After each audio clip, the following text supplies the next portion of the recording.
그때 사람의 시체로 말미암아 부정하게 되어서 유월절을 지킬 수 없는 사람들이 있었는데 그들이 그날에 모세와 아론 앞에 이르러 그에게 이르되 우리가 사람의 시체로 말미암아 부정하게 되었거니와 우리를 금지하여 이스라엘 자손과 함께 정한 기일에 여호와께 헌물을 드리지 못하게 하심은 어찌함이니이까.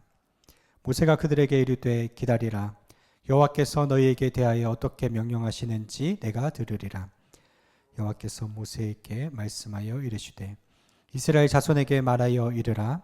너희나 너희 후손 중에 시체로 말미암아 부정하게 되든지 먼 여행 중에 있다 할지라도 다 여호와 앞에 마땅히 유월절을 지키되 둘째 달 열넷째 날 해질 때에 그것을 지켜서 어린 양의 무교병과 쓴나물을 아울러 먹을 것이요 아침까지 그것을 조금도 남겨두지 말며 그 뼈를 하나도 꺾지 말아서 유월절 모든 율례대로 지킬 것이니라. 그러나 사람이 정결하기도 하고 여행 중에도 있지 아니하면서 유월절을 지키지 아니하는 자는 그 백성 중에서 끊어지리니 이런 사람은 그 정한 기일에 여호와께 헌물을 드리지 아니하였은즉 그의 죄를 담당할지며. 함께 읽겠습니다. 만일 타국인이 너희 중에 거류하여 여호와 앞에 유월절을 지키고자 하면 유월절 율례대로 그 규례를 따라서 행할지니 거류민에게나 본토인에게나 그 율례는 동일할 것이니라. 아멘. 우리나라에서 성공한 기업가들 정주영 회장이나 이건희 회장이 나와서 이제 성공한 것에 대해서 강의한 영상이 있습니다. 그들의 공통점이 있었어요.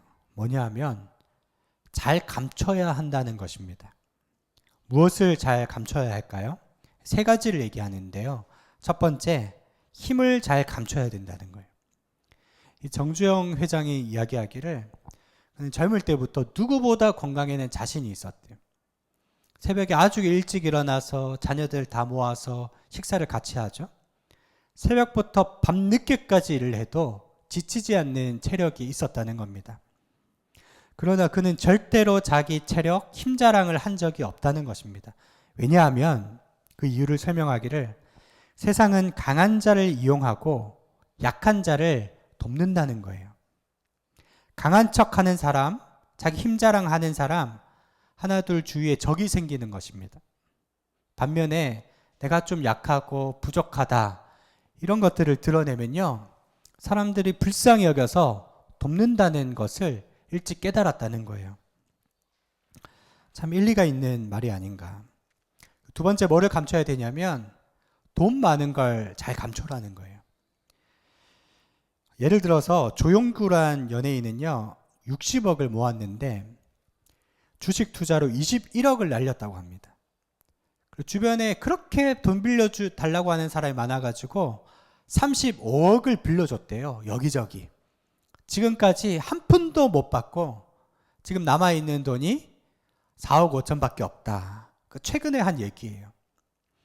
로또가 당첨되었다든지 자수성가했다든지 돈이 있는 걸 알면 사람들이 몰려와서 돈을 좀 빌려달라고 그러는 거죠. 그래서 일본의 어느 중소기업 하는 사장님은요 평소에는 벤츠처럼 세단 좋은 차를 타고 다니는데 바이어를 만나러 가는 사업상 미팅이 있는 자리에는 소나타급의 차를 타고 간다고 합니다. 왜냐하면 대형차를 타고 가면 사람들이 잘 도와주지 않는다라는 거예요. 있는 것처럼 보이면 사람들이 시기하더라는 것입니다. 반면에 좀 부족해 보이는 사람을 사람들이 좀 도와주더라 하는 것입니다. 참, 그 이야기도 참 일리가 있다 생각이 들더라고요. 굉장히 세 번째는 의외에 감춰야 되는 것을 얘기하더라고요. 세 번째는 뭐냐? 마음을 잘 감춰라 하는 거예요. 이건희 회장이 이런 말을 했어요.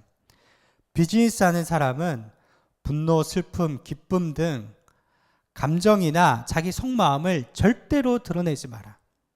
왜냐하면 감정을 통제해야 조직과 사람들이 흔들리지 않는다. 침묵과 절제와 건의가 힘을 만들어낸다. 이런 이야기를 했어요. 참 맞는 말이다 이런 생각이 들더라고요.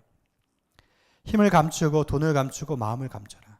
왜 최정상의 선분들이 이런 얘기를 했을까?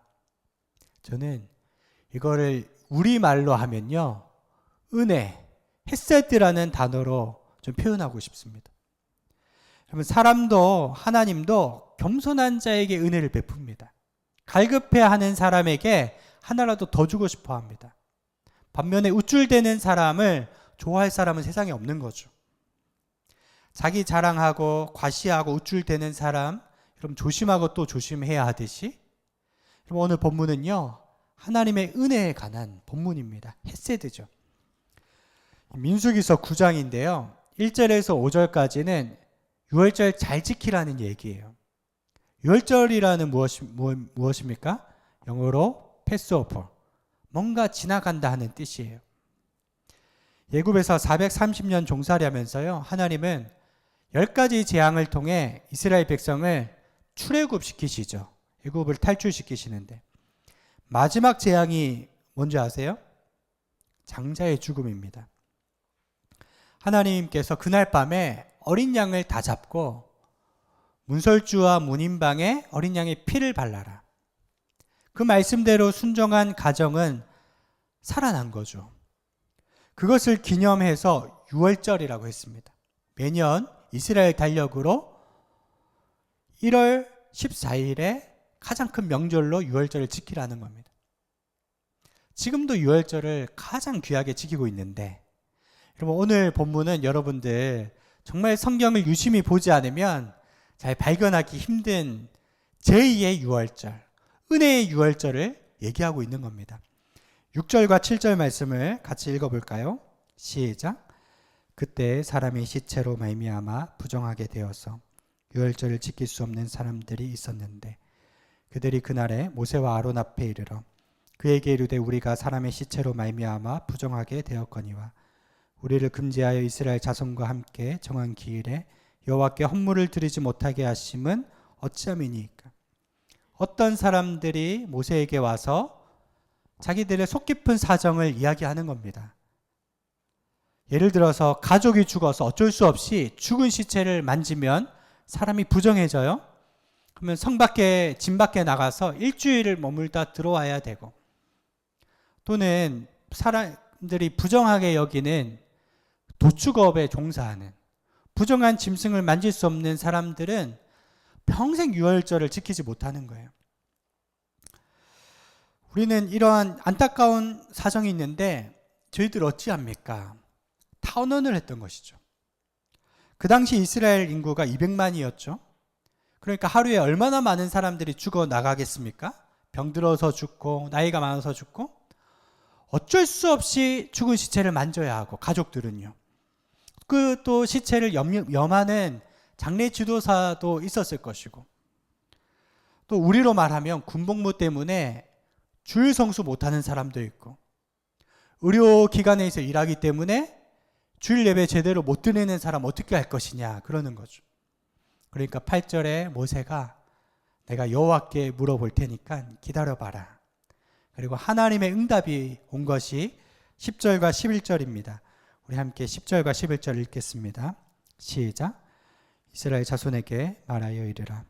너희나 너희 후손 중에 시체로 말미암아 부정하게 되든지 먼 여행 중에 있다 할지라도 다 여호와 앞에 마땅히 유월절을 지키되 둘째 달 14째 날 해질 때에 그것을 지켜서 어린 양의 무교병과 쓴 나물을 아울러 먹을 것이요. 첫째 유월절을 못 지키는 자 둘째 유월절을 지켜라. 그날은 그 다음 월 14일이다 이렇게 얘기하는 거예요. 한 달 뒤인 거죠. 이것을 일러 은혜의 유월절이다 라고 말씀하는 거예요. 하나님은 너희들 유월절 지켜라, 못 지키면 벌 받는다 얘기하는 것이 아니라 지키지 못하는 상황을 헤아려 주시고 기회를 주시는 하나님이세요. 가족 잃어버려서 애통해하는 사람 마음을 돌봐주시고, 생계의 코너에 몰려서 부득이하게 시체를 만질 수 없는 사람 다시 한 번 더 유월절을 지킬 수 있는 여러분 기회를 주시는 자비의 하나님. 하나님은요 약한 한 사람에게 굉장히 관심이 많으세요. 여러분 요즘에 성경 계속 읽고 계세요? 우리 새해 되면 또 창세기부터 쭉 읽잖아요. 사람들이 오해하는 것 중에서 하나가 구약은 율법, 신약은 은혜, 이런 이분법적 논리를 만들어 놓습니다. 그렇지 않습니다. 여러분, 율법은 무엇일까요? 율법을 통해서 죄를 깨닫게 하는 거죠.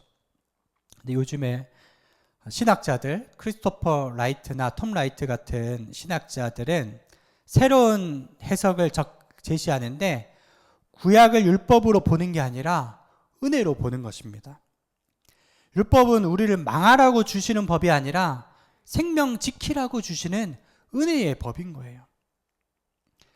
그러면 예를 들어서 무시무시한 광야를 통과하는데 하나님이 율법을 주셨어요. 십계명은 절대 법이지만 돼지고기 먹지 마라, 오징어 먹지 마라, 부정한 짐승에 관한 규례는요 상대법입니다. 냉장고가 없던 시절에 이스라엘 백성이 무더운 사막을 걷고 있기 때문에 아무거나 함부로 먹으면 병에 걸려서 죽고 전염병이 일어나거든요. 백성을 지키기 위한 은혜라는 거예요. 여러분, 모든 성경은 은혜가 결론입니다. 그래서 오늘 이 말씀의 내용을 가지고 크게 두 가지로 우리에게 적용하고자 하는데요. 첫 번째는 너희도 하나님처럼 그 헤세드, 은혜를 베풀고 살라는 거예요. 그 은혜에 관한 대표적인 말씀이 시편 103편 8절에서 13절입니다. 우리 주보 안에 있죠. 같이 읽겠습니다. 시작. 여호와는 긍휼이 많으시고 은혜로우시며 노하기를 더디하시고 인자하심이 풍부하시도다. 자주 경책하지 아니하시며 노를 영원히 품지 아니하시리로다. 우리의 죄를 따라 우리를 처벌하지는 아니하시며 우리의 죄악을 따라 우리에게 그대로 갚지는 아니하셨으니 이는 하늘이 땅에서 높음같이 그를 경외하는 자에게 그의 인자하심이 크심이로다. 동이 서에서 먼 것 같이 우리의 죄가를 우리에게서 멀리 옮기셨으며 아버지가 자식을 긍휼히 여김같이 여호와께서는 자기를 경외하는 자를 긍휼히 여기시나니. 아멘. 8절 보세요. 구약을 살아가는 구약 사람이 얘기하는 거예요. 뭐라고 얘기해요? 여호와는 은혜로우시며 긍휼이 많으시도다. 여러분, 이 사실이 마음으로 와닿으십니까? 죄로 볼 것 같으면 바로 죽여도 이상하지 않는 게 우리잖아요. 나 같은 죄인 살리신 주 은혜 놀라워. 여러분, 그 은혜로 돌아가시기를 축복합니다. 또 12절에 동이서에서 먼 것처럼 우리의 죄를 멀리 하시느니라. 우리 하나님 어떤 분이십니까? 우리가 평소 10개 죄를 짓다가 한 가지 죄를 안 지으면요 9개를 가지고, 여러분, 하나님은 그 한 가지를 가지고 칭찬하신다는 거예요. 여러분, 우리 하나님 너무나 자비가 많으신 분입니다. 하박국서 3장 2절 같이 읽겠습니다. 시작. 여호와여, 내가 주께 대한 소문을 듣고 놀랐나이다. 여호와여, 주는 주의 일을 이 수년 내에 부응케 하옵소서. 이 수년 내에 나타내시옵소서. 진노 중에라도 긍휼을 잊지 마옵소서. 하박국 시대는요, 영적으로는 평안한 시대였지만 영적으로는 다 죽어 있는 시대였어요. 하나님이 불우박을 내려서 진멸해도 괜찮은 시대였는데 뭐라고 합니까? 하나님이 진노 중에라도 긍휼을 베푸신다. 이 수년 내에 부응케 하옵소서. 부응과 회복을 약속하시는 것입니다. 그럼 우리가 어떻게 실수 안 하고 매번 A+ 받고 삽니까? 때론 실수하고 좌절하고 넘어지잖아요. 하나님은 긍휼이 무궁하시기 때문에 진멸시키지 않고 또 기회를 주시는 하나님이세요. 부모가 자녀에게 회초를 들 때 어디를 때리죠?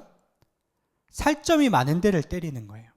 엉덩이나 손바닥이나 종아리. 나쁜 사람은요, 손등을 때려요. 아프라고 때리는 거고요. 뼈 때리는 사람은 자녀가 죽으라고 때리는 사람. 정말 나쁜 사람이죠. 지혜로운 부모는요, 엄마 아빠가 있으면 한쪽이 막 화를 낼 때 한쪽은 품는 역할을 하는 거예요. 근데 엄마가 막 화내는데요, 미련한 아빠는 더 불같이 화내면요 자녀는 갈 데가 없는 거예요. 옛말에 우리 어르신들 참 지혜로운 게 자녀들 초달할 때 문 열어놓고 때린다고 하죠. 문 잠그고 때리면 자녀는 극심한 공포, 트라우마에 사로잡히기 때문에 문 열어놓고 자녀를 초달하면서도 자꾸 문 쪽으로 내몰다가 빨리 나가라는 거예요. 그것이 진노 중에라도 긍휼을 잊지 아니하시는 우리 하나님의 성품입니다. 여러분, 우리는 어떻습니까? 우리는 주변 사람들 그렇게 사랑하십니까? 문 열어놓고 여러분 사람을 헤아리고 품어주는 마음이 있으십니까? 상대방이 거짓으로 내게 함부로 대할 때 거짓말인 줄 알면서도 품어주고, 여러분 그러한 넉넉한 마음 여러분 가운데 있게 되기를 축원드립니다.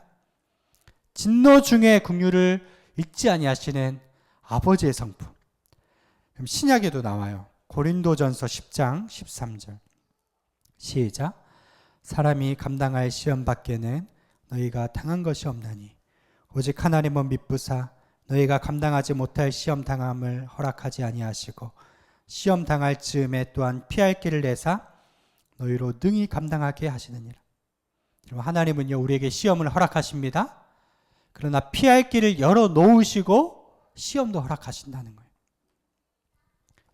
그러면 한국의 성자로 불리는 장기려 박사님, 부산 복음병원 원장이었는데요. 그 보릿고개 시절에 주로 가난한 사람들이 많이 아파서 교회 오잖아요. 그러니까 이분이 딱 보고 너무 가난하다 싶으면 무료로 진료해주고 그냥 가라는 거예요. 그러니까 병원에 사무장하고 원무팀이 박사님께 와서 이러다가 우리 병원 망합니다. 병원비 받으셔야죠.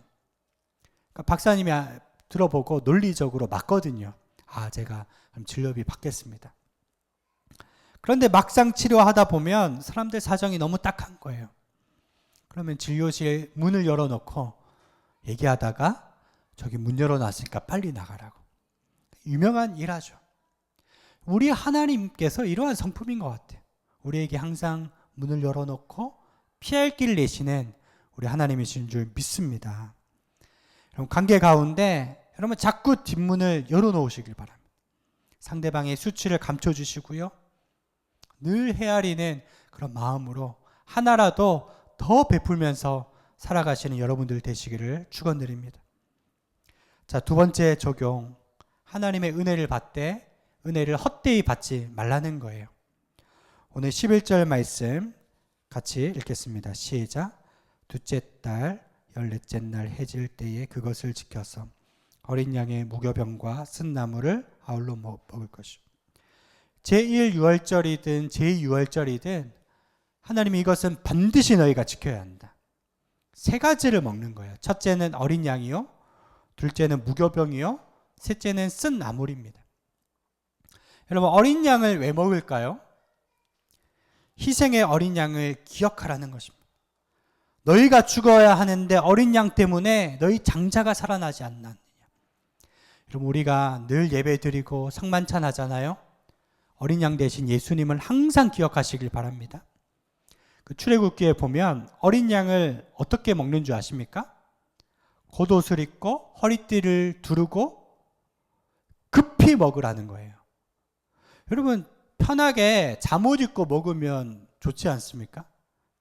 그날 밤에 10번째 재앙이 올 것이기 때문에 너희는 애굽을 탈출해야 되기 때문에 깨어있는 성도로 어린 양을 먹으라는 거예요. 여러분 재림하실 예수님을 바라보시면서 늘 어린 양을 먹는 여러분 성도님들 되시기를 축원드립니다. 깨어있으라는 거예요. 두 번째는 무교병을 먹었는데요. 무교병은 누룩을 넣지 않은 빵입니다. 누룩을 넣지 않아서 발효가 되지 않아요. 이스라엘 백성의 그 개념이요, 발효된 것은 쉽게 썩는다는 개념이 있습니다. 발효되지 않는다는 것은 아주 순수한 것을 의미하는 거예요. 부풀려서 과장되지 않는 것입니다. 여러분 하나님께서 우리에게 무교병 먹으라는 뜻은 뭘까요? 믿음 적으면서 믿음 좋은 척 하지 말고, 헌신 안 하면서 헌신하는 척 하지 말고, 거룩하지 않으면서 거룩한 척 하지 말고, 겉과 속이 똑같은 신자, 신실하고 진실하게 살아가라는 하나님의 뜻인 거예요. 세 번째, 쓴 나물을 아울러 먹으라. 이것은 이스라엘 백성이 광야 생활을 한 것, 애굽에서 종살이 한 것, 고생한 것을 늘 기억하라는 것입니다. 하나님이 마라의 쓴물을 단물로 바꾼 것처럼 쓴물, 죽음의 물을 마신 너희 인생이 단물, 생명의 물이 된 것 아니냐. 여러분, 의식적으로 하나님의 은혜를 날마다 기억하는 성도로 살아가시기를 축원드립니다. 이것이 바로 신약의 유월절을 지키는 하나님의 사람들입니다. 자, 하나님의 은혜를 헛되이 여기지 마라. 우리 13절, 본문 13절 말씀을 같이 읽겠습니다. 시작. 그러나 사람이 정결하기도 하고 여행 중에도 잊지 아니하면서 유월절을 지키지 아니하는 자는 그 백성 중에서 끊어지리니 이런 사람은 그 정한 기일에 여호와께 헌물을 드리지 아니하였은즉 그의 죄를 담당할지며. 유월절을 지킬 수 있는데 지키지 않은 사람을 얘기하고요. 제2유월절 때문에 대충 지키는 사람 하나님이 심판하신다. 백성에서 끊어지게 되리라 이렇게 얘기하는 거예요. 고린도후서 6장 1절 말씀을 같이 읽겠습니다. 시작. 우리가 하나님과 함께 일하는 자로서 너희를 권하노니 하나님의 은혜를 헛되이 받지 말라. 여러분, 하나님의 은혜를 헛되이 받지 않게 되길 바랍니다. 은혜를 경홀히 여길 때 가치 없는 것이 되는 거예요. 여러분, 은혜를 경홀히 여기지 마세요. 은혜의 시대를 살고 은혜의 기회를 하나님이 주셨지만 은혜를 만홀히 여기면 끊어진다, 심판이 있다 이렇게 얘기하는 거예요. 초두에 얘기했지만 주일이 되어서 군인이기 때문에 초소를 지키느라 예배 제대로 못 드리는 사람, 인터넷 예배 드리는 것 하나님 받으실까요? 받으시죠. 그러나 골프 가야 되기 때문에, 여행 가고 낚시 가야 되기 때문에, 귀찮기 때문에 이 은혜의 유월절을 악용한다면 은혜에서 점점 떨어져 나가고 메말라 버릴 수밖에 없어요. 여러분, 코로나 때 교회에 10명 이상 모이지 못하기 때문에 온라인 예배가 그때 생겨났는데 지금도 온라인 예배가 편하다고 익숙하다고 교회에 나오지 않는 사람, 하나님의 은혜를 헛되이 여기는 것이죠. 혹시 우리 가운데 그런 마음이 없을까요? 온라인 예배 드리다가 좀 지루해지면 실시간 다른 교회 클릭하고 재밌는 설교 왔다 갔다 하고 그러다가 예수님 말씀처럼 영원히 메말라 버리게 되는 것입니다. 네 마음이 뜨겁지도 않고 차지도 않구나. 이와 같이 미지근하니 내가 너를 토하여 내치리라. 여러분, 더욱더 열심을 내시기를 바랍니다. 사도 바울의 말처럼 우리 구원의 날까지 열심을 내어서 두렵고 떨림으로 우리의 구원을 이루시는 귀한 성도님들 되시기를 축원드립니다. 하나님 아버지 감사드립니다. 신실하게 진실하게 살게 하소서. 은혜를 이용하지 않게 해주시고 저희들 회복과 부흥을 위해서 전심전력으로 달려나갈 수 있도록 인도하여 주시옵소서. 예수님의 이름으로 기도드리옵나이다.